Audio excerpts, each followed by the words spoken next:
Welcome back to Student of Beauty. My name is Gabby Pasqua and today we are in Rome.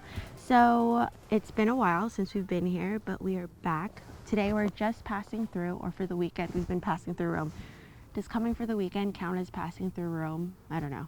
I'm so used to slow travel now that any weekend trips anywhere start to just feel like a passing through. And so this is my third time back to Rome, and it's enchanting every single time. There's so much to learn, so much history here, that it feels like impossible to feel like you've covered it and done everything here or eaten everything here.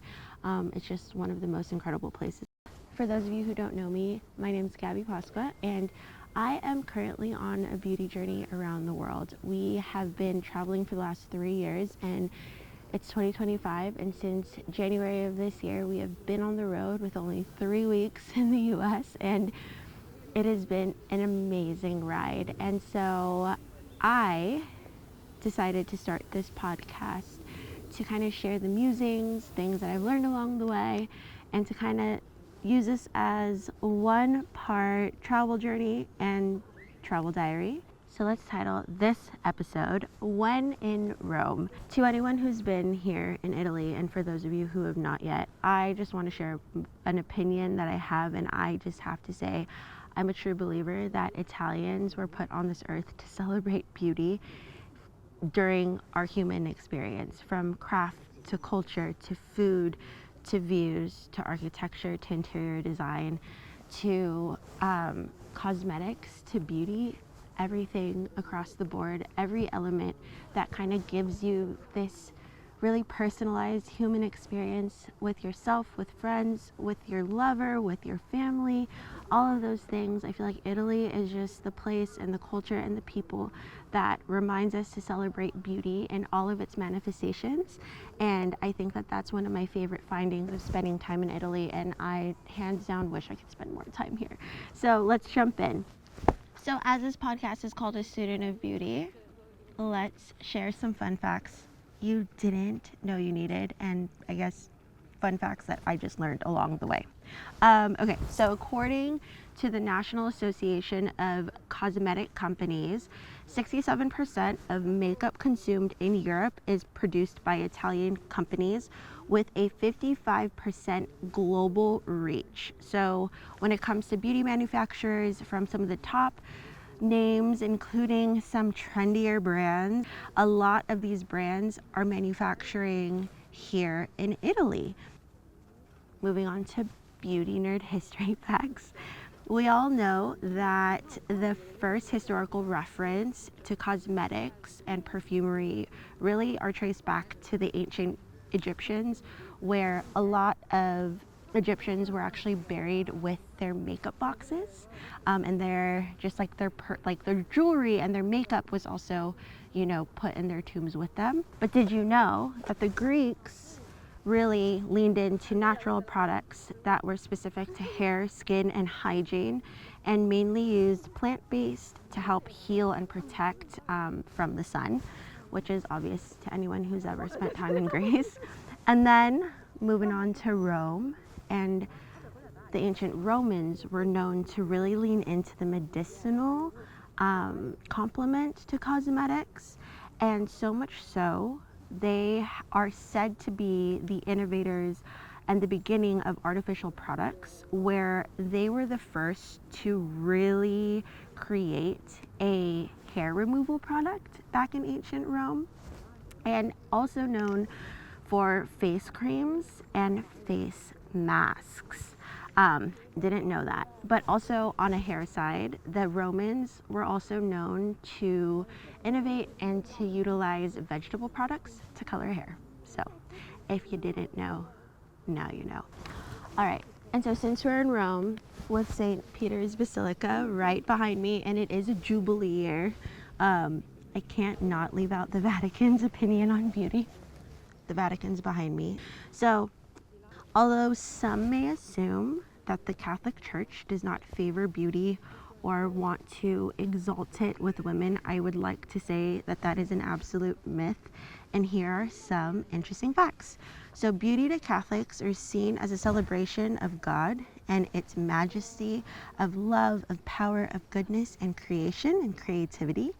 And beauty is seen as sacred and something that connects us back to God and to remind us that at the end of the day, there's something really big and extravagant and just awe-inspiring that is surrounding us and a part of us and above us. And so, as they say in the Lord's Prayer, on earth as it is in heaven, and the Catholics really lean into the beauty and the goodness of a God that they believe in and celebrate it really well. To anyone who's ever walked into the actual basilica, it is one of the most insane places I've walked into in the best way. And you just think about how it was created all by hand, all manpower, and just like centuries ago. It's just something really incredible.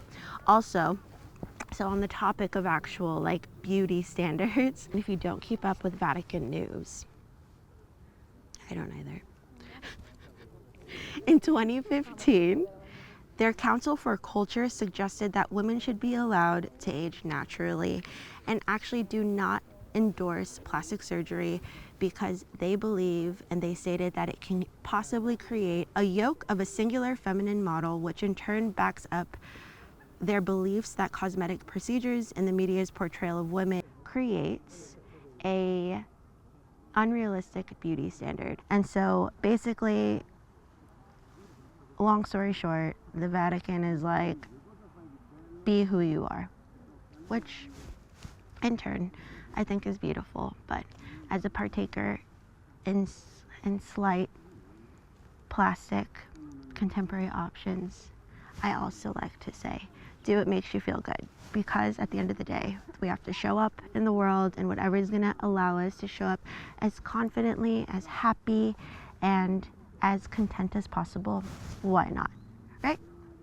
Okay, so the last fun fact for ancient Rome was that the ancient Romans were said to be really innovative when it came to hair removal creams, body creams, and face masks, and that they love to use vegetable products to color hair, which in turn then goes to me talking about Miss Catherine Medici and the former Queen of France. She was the Queen of France, right?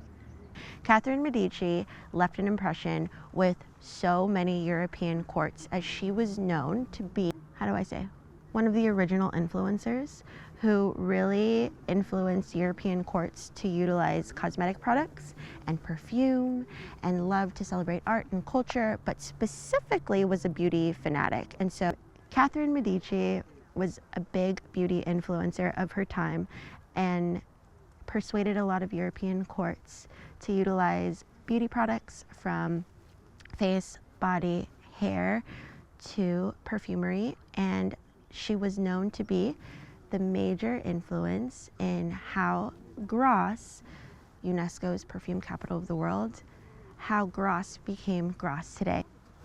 Fun fact.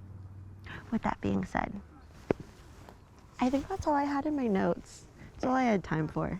So, biggest takeaway that I've learned in our pass through, and as I was preparing to share something with you, is Rome may have fallen, but beauty always prevails.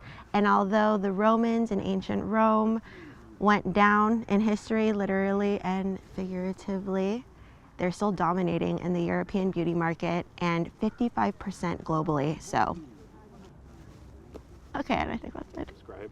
Oh yeah, like, subscribe, share with a friend, and if you're looking for a friend, I am too. And if you need someone to talk to, because you don't know who to talk to about beauty stuff, leave a note, leave a comment, add us on Instagram. I don't know, DM me, comment on this. Let's have a conversation. Am I totally wrong? Let me know too. This is why I'm not deeming myself an expert, because I want to learn, and so we can talk. And until next time, arrivederci, a ciao, and a buonasera.